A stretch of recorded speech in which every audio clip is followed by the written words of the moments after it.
he steps onto the cold concrete behind his building with the noise of the city fading into a distant hush, and the weight of the day still stuck in his shoulders, and he tilts his head back to search for nothing in particular, only the familiar scatter of stars he has seen 1,000 times before. The air feels strange, thicker than usual, and the night holds a tension he cannot explain, and just as he exhales a slow, tired breath, the darkness above him bends and glows, as if the sky itself is waking up. A massive shape slides out of nowhere, smooth and bright, without wings, without sound, and without any movement he understands, and his entire body locks in place, as fear roots through his legs and spine. The light washes over the rooftops, over the parked cars, over his shaking hands, and for a second he feels exposed in a way he never has before.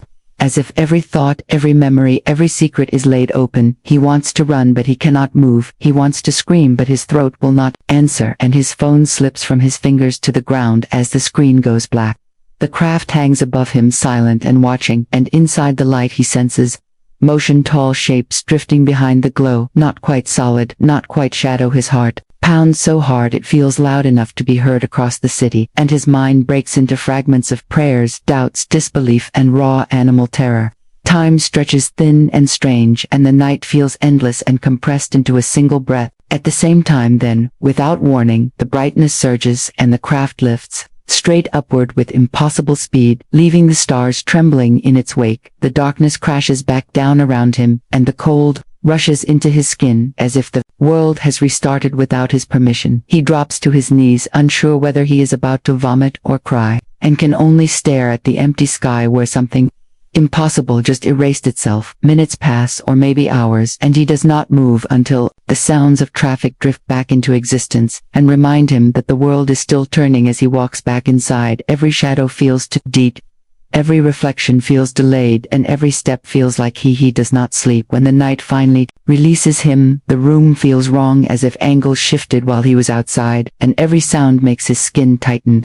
He sits on the edge of the bed until the gray of morning creeps through the window, and even then, he does not trust the light. At work, faces blur past him, and voices feel distant, like they are coming through water, and he checks his hands again and again, half expecting to find burns or strange symbols, but there is nothing, only shaking skin, and a pulse that will not slow. He tells no one because the words feel too heavy to carry out of his mouth, and he fears the laughter that might follow more than the fear already living inside him.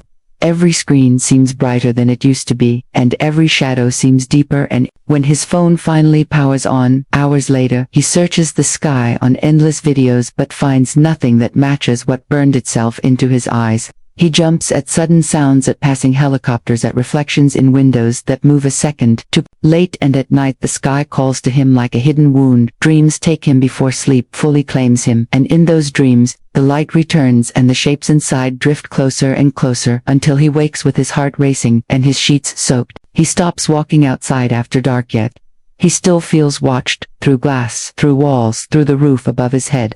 Food loses its taste and time loses its shape, and he starts marking days on a scrap of paper, just to be sure they are still passing in the right order. He senses the sky listening, and that knowledge changes everything. He finally breaks and tells one person, the friend who once promised to believe anything, and even as he speaks the words feel unreal, like a story borrowed from someone else. The friend's face shifts from humor to confusion to something close to fear, and that change hurts more than open laughter would have. They sit in silence for a long time, with only the sound of breathing between them, and in that quiet he realizes how far from normal his life has drifted. The friend begins asking questions, slow, careful questions about the light, the shape, the missing time, and with every answer his chest tightens, as if the memory itself is being pulled back into the open. They search the internet together, through old forums, through blurred videos, through forgotten witness reports, and late into the night, a pattern starts to form, not one story but hundreds scattered across years and cities, all whispering the same impossible truth. The friend believes him, not with excitement, but with a steady, serious acceptance that somehow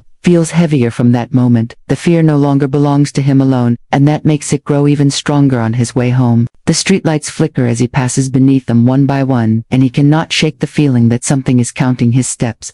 He reaches his door and finds fresh marks in the dust beside it, as if something waited there for him while he was gone. Sleep does not come. He stops trusting the morning light and begins watching the sky, even while the sun is up, and every passing cloud feels like a disguise. People brush past him in the street and he wonders which of them might already know his name without ever being introduced. Whispers follow him in crowded places, soft words he cannot quite catch yet somehow understands as warnings. The friend who believed him calls, in a shaken voice, and says the same lights were seen outside the city and that phones failed at the exact same time. Again that night he parks his car far from home, and walks the last distance on foot, feeling the dark stretch around him like a held breath. Halfway down the block the air turns warm and heavy, and every sound drains away, as if the world itself is leaning closer to listen. A figure stands beneath a dead streetlight. Not moving, not casting a shadow, and when he blinks it is suddenly closer. His legs refuse to run but his heart surges forward. In panic and memory fragments spill into his mind, hands on metal light inside his skull, voices without sound.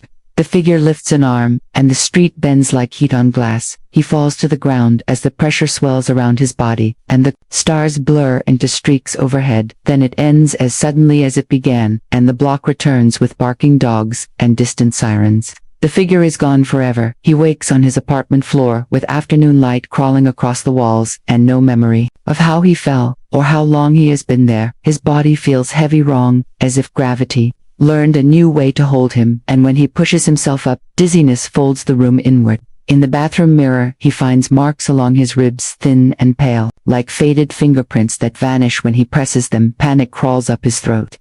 But no sound comes out, only breath and the distant roar of blood in his ears. His phone shows dozens of missed calls, all from the same number, all from the friend who believed him when he listened to the first message. The voice is shaking, saying he disappeared on every camera near his block, and the street went dark for 4 full minutes.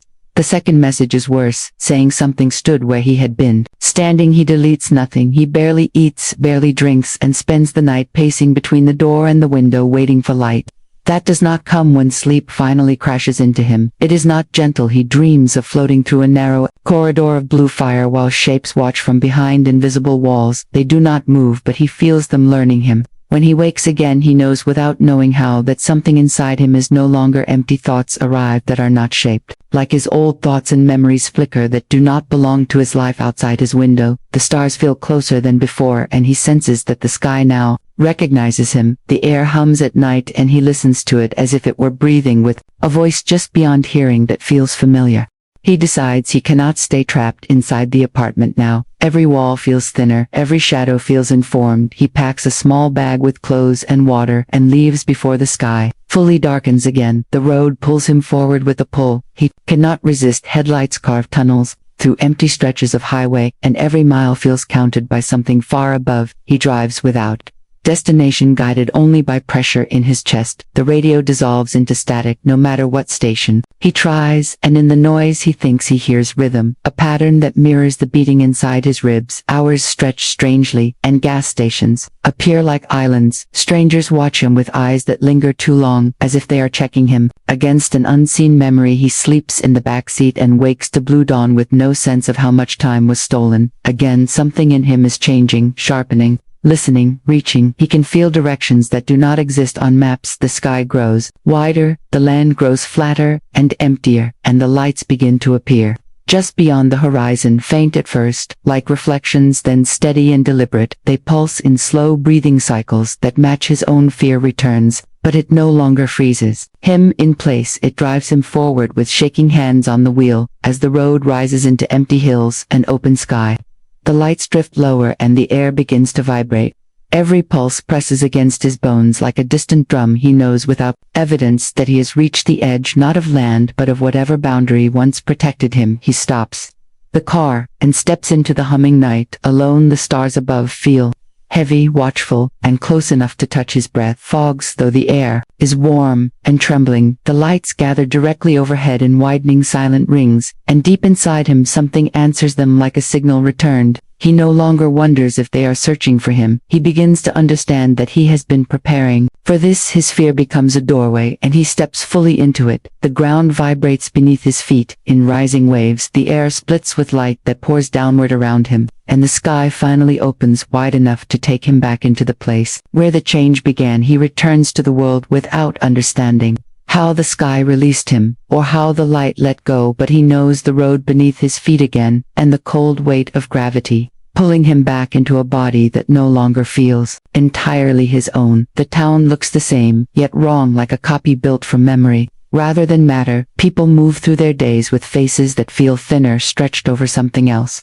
And when they look at him, their eyes linger with quiet calculations. He tries to speak to strangers, but the words feel delayed, as if his voice arrives moments after his mouth moves, and sometimes they answer questions he never asked.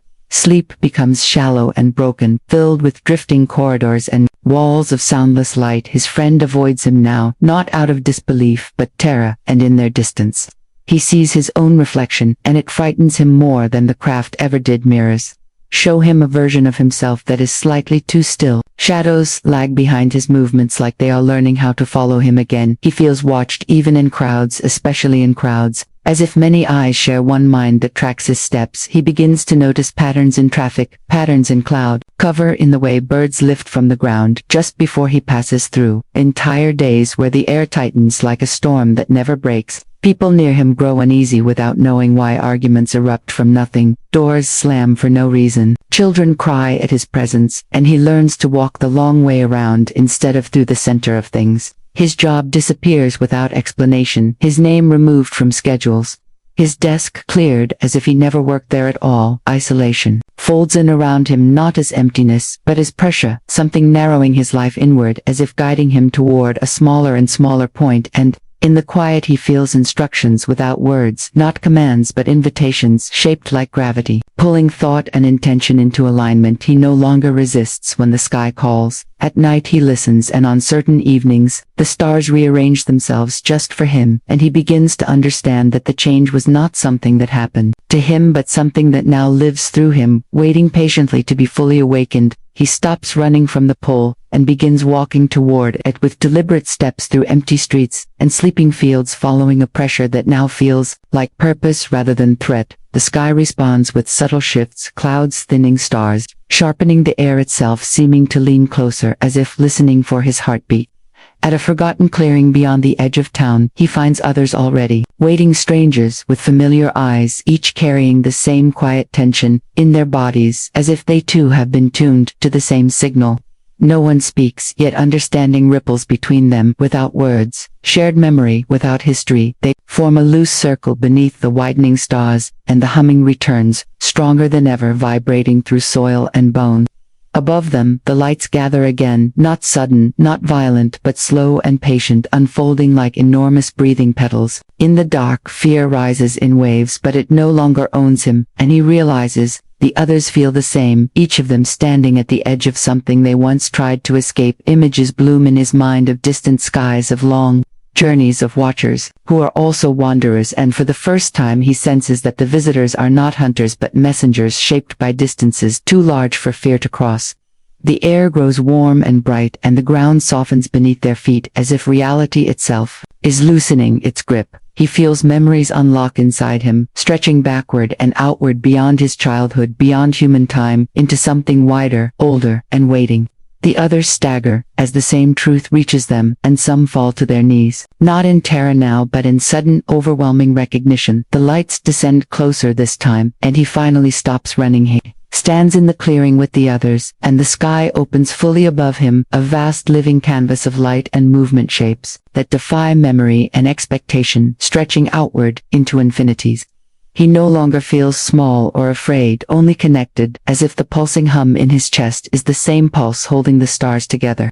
The others whisper names or numbers or nothing at all, their voices blending with the vibration of the night, and he realizes that language itself is too small for what is happening. The lights fold closer and wrap around them, gentle and immense, warm and alien, and he feels them speaking without sound, delivering truths without explanation. Time bends and stretches around his mind. Images flood through him of places he has never visited, beings he cannot name, and moments yet to come, yet each memory feels real, familiar, as if he has always known it. He opens his arms and lets the change flow into him without resistance.